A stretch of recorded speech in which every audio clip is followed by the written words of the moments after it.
Voltamos agora com o debate sobre jovens, alienação e política. E para continuar, nós vamos relembrar a pergunta do bloco anterior.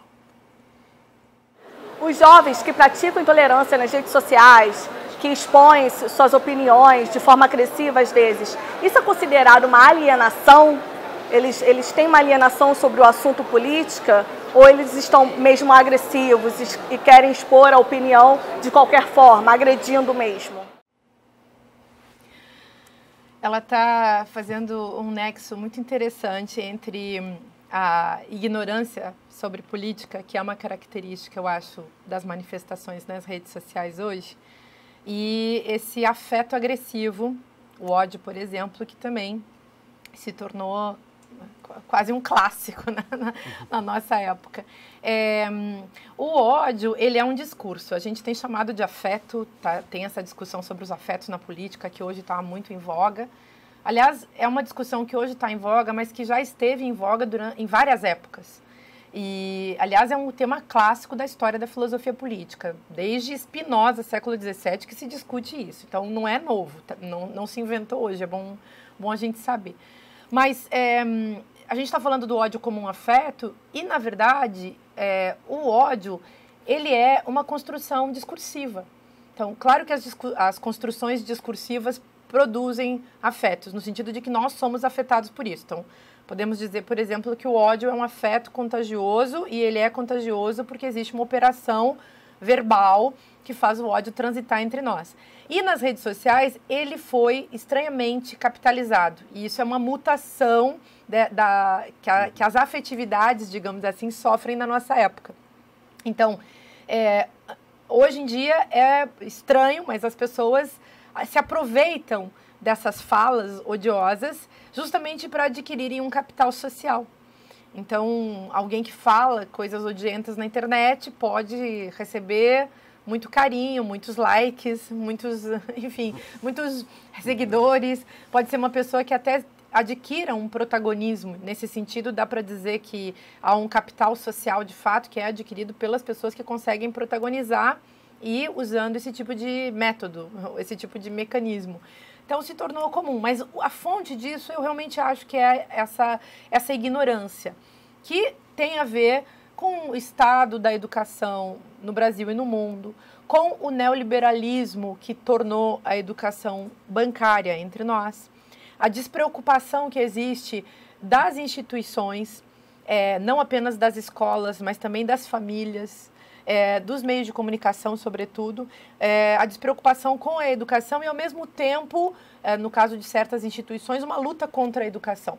Então, talvez as famílias estejam muito despreocupadas de educação, talvez as escolas estejam também, digamos, fazendo uma educação muito bancária, mas os meios de comunicação, com certeza, que educam as pessoas e que levam as pessoas, porque são máquinas de produção de pensamento, talvez os meios de comunicação, inclusive, ajam contra a educação, porque a educação mesma, a educação reflexiva, crítica, analítica, a educação formativa do ser humano, essa educação faz muito mal ao sistema. Você comentou que existem várias classes e cada grupo se identifica com alguma causa e tudo mais. A política não é necessariamente só voltada aos políticos, ao governo e tudo mais, mas o ser politizado, o ser que vive em sociedade. Você acha que a partir do momento que essas classes não existe aquela tolerância de aceitar a opinião alheia, até com base no que ela comentou nesse discurso de ódio, o quanto isso atrapalha o desenvolvimento da sociedade, até para a compreensão e também para uma melhor aceitação do que a gente pode chamar de uma causa, um assunto que tem uma maior aceitação? Como é que isso atrapalha essa não tolerância das classes, essas discussões, esses discursos de ódio, como ele atrapalha o desenvolvimento social? Na base, o que existe entre nós é uma desigualdade de classes que é mascarada tanto por aqueles que vivem nas classes, digamos assim, mais favorecidas pelo sistema, quanto da parte daqueles que vivem num contexto desfavorecido pela desigualdade. Porque a desigualdade é o lado pérfido da democracia, né? É para todos, infelizmente. Só que tem alguns que se beneficiam da desigualdade e outros não se beneficiam. Esses que não se beneficiam têm vergonha e vivem muito mal a sua desigualdade, até que possam adquirir consciência da desigualdade e pensar também na construção de uma sociedade melhor, tendo em vista essa consciência. As outras classes, as favorecidas, com raras exceções, vão tentar mascarar essas diferenças porque elas têm privilégios a partir dessa desigualdade mesmo, que é uma desigualdade econômica, que envolve questões também raciais, que envolve questões de gênero, que envolve questões sexuais, que envolve questões culturais. Se a gente for pensar que os intelectuais, pelo mundo afora, os intelectuais em geral vêm das classes inferiorizadas. Mas aqui no Brasil, muitos intelectuais, grande parte, vêm das classes mais favorecidas, de uma classe média que pôde estudar, que pôde fazer as grandes universidades. Então, é uma coisa, assim, digamos, também a ser pensada porque é mais complexa. De qualquer maneira, se a gente não pensar a desigualdade, se a gente não levar a sério a desigualdade e pensar em como essa desigualdade estrutura uma sociedade injusta, porque, por exemplo, nós hoje temos tanta discussão em torno dos direitos fundamentais, que são óbvios, que são necessários, que deveriam ser naturais, que deveriam ser defendidos por todas as pessoas que tivessem noção da importância dos direitos fundamentais para que uma sociedade se mantenha equilibrada, digamos, com um padrão normal de sobrevivência para os cidadãos. Por que existe isso? Porque as classes mais favorecidas economicamente, culturalmente, etc., e racialmente também, elas preferem viver contra isso, estabelecer os seus jogos de poder fingindo que a desigualdade não existe, ou então que a desigualdade é boa, ou que a desigualdade é natural, ou que a desigualdade não tem problema nenhum. E aí defendem o neoliberalismo. E as pessoas que vivem ofendidas, humilhadas, maltratadas e vivendo a vergonha da desigualdade de classe, porque a desigualdade vai produzir preconceitos. O preconceito, por exemplo, que existe na sociedade brasileira contra pobres. Não é bom ser pobre. Não é agradável. E você, muitas vezes, pode viver isso do ponto de vista de um ressentimento e não do ponto de vista de uma luta para mudar o próprio sistema no qual você vive. Eu acho que essa é uma questão que a gente tem que enfrentar no Brasil. Esse Brasil, assim, que vive muito das aparências, de um certo pacifismo do brasileiro, essa cordialidade que já foi, enfim, caiu por terra, né? Mas é importante que a gente pense nisso. Vamos ver a próxima participação. Atualmente nós vimos que a massa de manobra é muito utilizada no meio político. Os jovens são muito influenciados por essa mídia e por outros meios de comunicação e até sites sem qualquer referência a agir de uma forma que não condiz com a realidade. Como nós podemos mudar ou suavizar esse tipo de pensamento?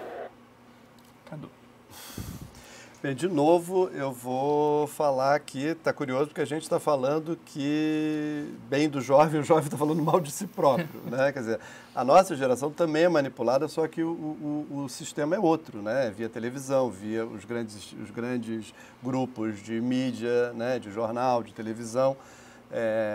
Se você se deixar, você acaba vendo a mesma fonte, aquela notícia, ela vai num processo cíclico que você ouve no rádio, você chega em casa, vê na televisão e compra o jornal, e é o mesmo grupo que está te fornecendo aquelas informações. Mudou o objeto, né? Mudou como é feita essa manobra.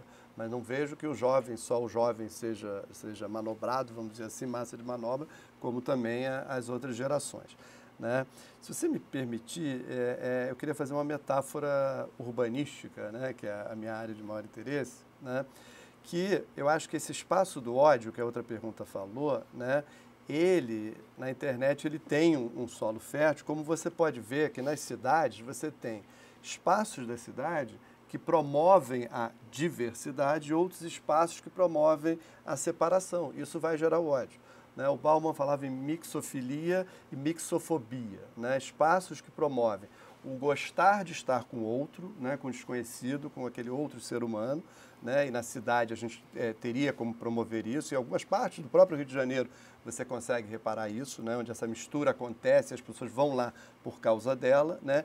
Espaços onde a mixofobia é reproduzida no espaço construído. Exemplo mais simples, os condomínios fechados. Né, onde é a bolha no seu caráter mais físico, urbano, e você vê que ali a cidade morre, né, porque a cidade é o espaço do encontro, é um clichê, mas é verdade. Né? Então, esse encontro, que ele também, de certa maneira, se perde no mundo presencial, né, em algumas áreas de expansão da cidade. Então, também, o ódio que ela falou, né, quando eu começo a colocar muros entre as pessoas, né, eu passo a reconhecer no outro alguém que é diferente, que eu tenho que combater.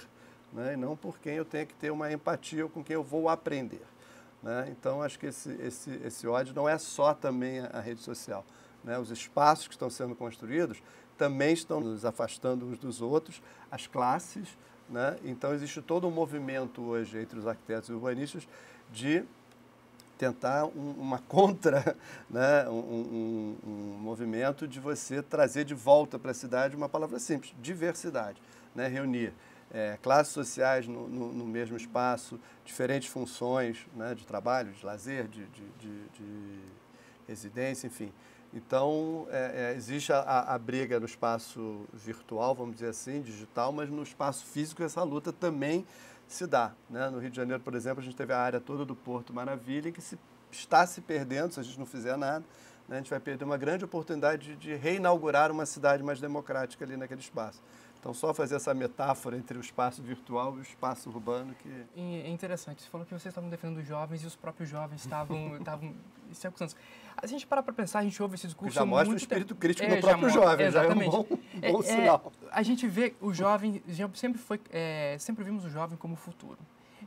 Hoje em dia a gente pode dizer que isso está mais enraizado, ainda mais com essa possibilidade de se expressar e de mostrar conteúdos, mostrar opiniões, a gente pode falar, mostrar a cara, mostrar o que pensa, o que aceita, o que quer para a sociedade. Acho que a gente está caminhando mais para afirmar mais isso, ou antigamente os jovens, em uma outra época, eles tinham uma coisa, isso mais...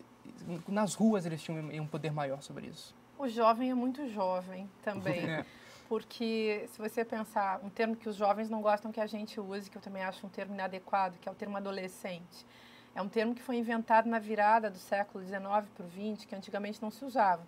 E mesmo os grupos de jovens, a própria pesquisa em torno da juventude, existe há muito pouco tempo porque as pessoas viviam muito menos antigamente. Então, esse tempo, esse espaço, tempo-espaço, né, de idade mesmo, em que você tinha que estudar, em que você podia se preparar para ser um profissional, tudo isso não existia em épocas passadas, né?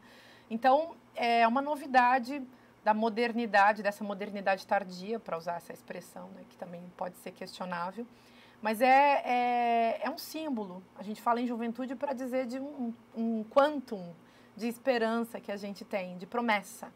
Então, é uma ideia também muito bonita, se a gente pensar como símbolo. Tem um grupo de gente que tem, a gente fala, né, você tem a vida inteira pela frente, você pode escolher. E realmente, quando nós nos tornamos mais velhos, nós olhamos para vocês e quando vemos, assim, pessoas que não deram, digamos, não realizaram o que prometiam, ou não concretizaram as esperanças que também nós depositávamos nelas, a gente sente uma tristeza, assim. Eu que sou professora há muitos anos, eu adoro ver meus estudantes, assim, se tornando professores, doutores e tal. É bonito demais, você fica assim pensando, nossa, a vida continua, né? É maravilhoso.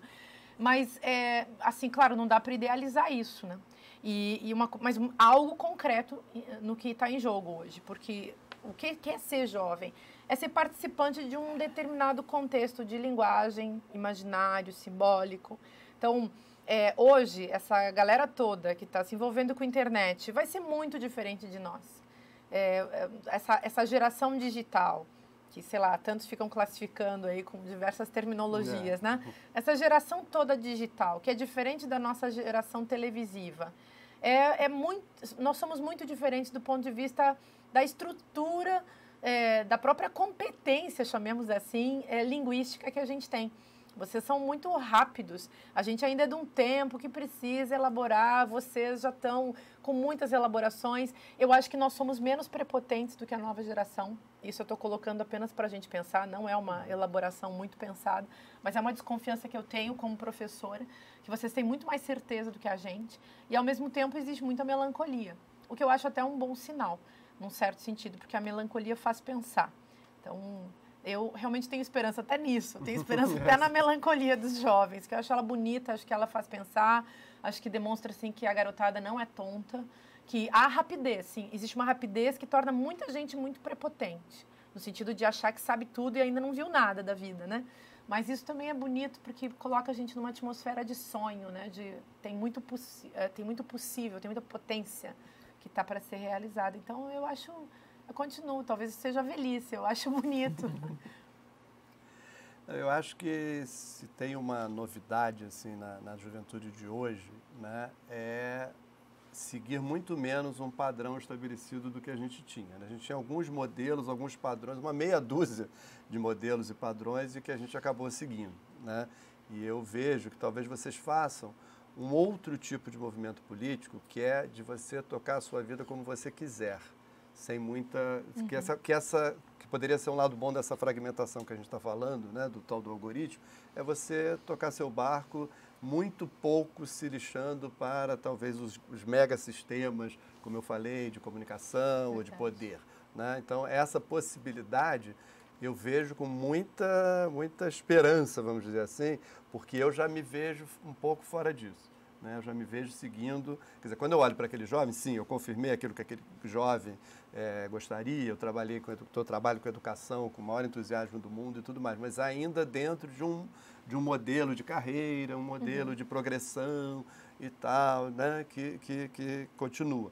Vocês, eu acho que, se você me perguntar assim, qual é a novidade, né, de tudo isso que a gente está falando, eu acho que é isso, essa possibilidade de você tocar a sua vida sem se encaixar em megasistemas, entendeu? São os coletivos, são as estruturas pouco hierárquicas que estão sendo fundadas pelos jovens. Isso me traz muito entusiasmo em relação a essa novidade da juventude.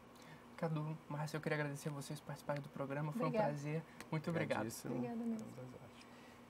Reflexão, polêmica e muito questionamento. Essa é a fórmula do Põe pra Jogo. Até a próxima.